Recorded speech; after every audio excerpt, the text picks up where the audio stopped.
Hello students, this is Anand Shekhar Vasisht and I welcome you all on this official channel of Adda 24/7। तो आज के दिन हम celebrate कर रहे हैं national mathematics day, means 22 of December. National mathematics day ही क्यों मनाया जाता है इसके बारे में आज जानते हैं आज इस छोटे से सेशन में। तो आज के दिन मीन्स 22 ऑफ दिसंबर को 1987 में greatest mathematician of India that is Ramanujan sir का बर्थ हुआ था।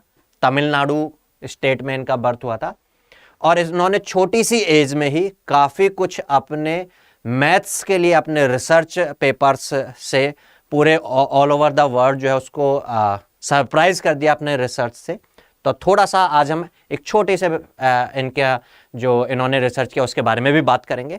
इन्होंने क्या क्या किया वो थोड़ा सा बता देते हैं। तो ये बहुत ज़्यादा अमीर परिवार से नहीं थे, छोटी सी एज में इनको स्कॉलरशिप मिल गई। उस स्कॉलरशिप से जब अपनी स्कूलिंग कर रहे थे तो उसमें केवल मैथमेटिक्स में इनका इंटरेस्ट इतना ज़्यादा था कि नॉन मैथमेटिकल सब्जेक्ट्स में अच्छे तरीके से परफॉर्म नहीं करने की वजह से इनको उस स्कूल से निकाल दिया गया।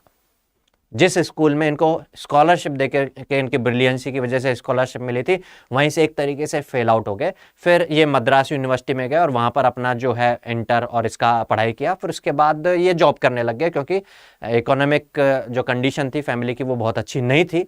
जॉब करते में इनके जो कलीग्स थे उन कलीग्स ने एक सिंपल क्लर्क की जॉब ये कर रहे थे। तो इनके जो कलीग्स थे उन्होंने इनके इंटरेस्ट को देखा और उनमें से एक जो थोड़ा सा जिनको नॉलेज थी उन्होंने इनको फॉरेन में जाकर के स्टडी करने के लिए बताया। तो एक प्रोफेसर थे कैम्ब्रिज यूनिवर्सिटी के ट्रिनिटी कॉलेज में प्रोफेसर हार्डी, उनसे ये मिले 1913 में। 1913 का मतलब आप समझ सकते हो 1987 से 1913 का मतलब करीब 26 साल की एज में ये बाहर कैम्ब्रिज यूनिवर्सिटी में पढ़ने चले गए और फिर वहाँ पर इन्होंने बीएससी की वहीं से और बीएससी के बाद फिर अपना ये रिसर्च भी करते रहे। तो प्रोफेसर हार्डी के साथ काफ़ी सारे इन्होंने रिसर्च किए और काफ़ी नाम हो गया इनका। इतना कम एज में इनका इतना नाम हो गया कि आज तक जैसे ही इंडिया में मैथमेटिशियन की बात की जाती है तो सबसे पहले नाम निकल करके आता है रामानुजन। हालांकि मैथमेटिक्स इंडिया के हर स्टूडेंट के रग रग में बसा हुआ है और ये इनके टाइम से नहीं, आर्यभट्ट भी यहीं पर हुए हैं और अब आप लोगों के रग रग में भी मैथमेटिक्स दौड़ता ही है ना। तो हमें प्राउड फील होता है एक ऐसे पर्सन के लिए। और बट ये काफ़ी कम एज में रामानुजन सर 32 की एज में 1999 में ट्यूबरक्लोसिस से इनका एक्सपायर हो गई। बट इतने कम एज में इन्होंने इतना सब कुछ कर दिया। अगर ये अच्छी अपनी एज तक पूरा एज में अपना रिसर्च करते रहते तो डेफिनेटली और भी बहुत चीज़ें ये लेकर के आते। तो एक छोटी सी इनके डिस्कस करते हैं इन्होंने क्या बताया एक नंबर के बारे में जिसको इनके ऑनर में हम रामानुजन नंबर भी बोलते हैं। एक नंबर है 1729 और जब ये इल पोजीशन में थे अपनी ट्यूबरकुलोसिस की वजह से बीमार थे, इंडिया में लौट करके आ गए थे उस टाइम पर ये। तो एक टैक्सी ड्राइवर इनसे मिला, उस टैक्सी का नंबर जो था वो 1729।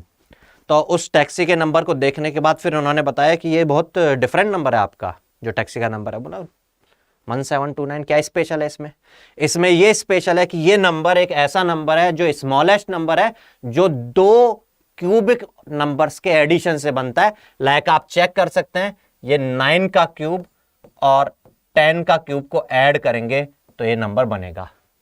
ये एक ऐसा स्मॉलेस्ट नंबर है, इससे पहले इससे कोई छोटा नंबर नहीं है जिसको 2 क्यूबिकल नंबर्स के एडिशन से बन सके। तो चलिए आप लोगों को कमेंट सेक्शन में बताना है 9 क्यूब प्लस 10 क्यूब इज 1729। और भी कोई और नंबर्स हैं क्या जिनके ट्यूब्स को ऐड करके यही सेम नंबर बनाया जा सके 1729? चलिए कमेंट सेक्शन में बताइएगा। तो आज के दिन सेलिब्रेट करते हैं हम भी प्राउड के साथ नेशनल मैथमेटिक्स डे श्रीमान श्रीनिवास रामानुजन के नाम, जिन्होंने मैथमेटिक्स में इंडिया का नाम किया। चलिए तो आप लोग भी मैथमेटिक्स को बहुत अच्छे से पढ़ते रहे होंगे और पढ़ रहे होंगे। क्योंकि किसी भी एग्जामिनेशंस के लिए और अपने आप को प्रूव करने के लिए मैथमेटिक्स के छोटे से छोटे लोअर कंसेप्ट से लेके और हायर कंसेप्ट्स की आपको अभी भी जरूरत पड़ती रहती होगी। तो हर चीज को अपने माइंड में बनाए रखिएगा, क्योंकि हम प्राउड के साथ, कॉन्फिडेंस के साथ मैथमेटिक्स को अपनी रग रग में अगर बसा लेंगे तो किसी भी एग्जाम को क्वालिफाई कर लेंगे, अपने आप को प्रूव करेंगे। चलिए, तो आई होप आप लोग ने इस सेशन को एंजॉय किया होगा। इस क्वेश्चन के आंसर को मैं जानना चाह रहा हूं, आप कमेंट सेक्शन में बताएंगे। चलिए मिलेंगे नेक्स्ट किसी सेशन में, तब तक के लिए goodbye, take care, all the best.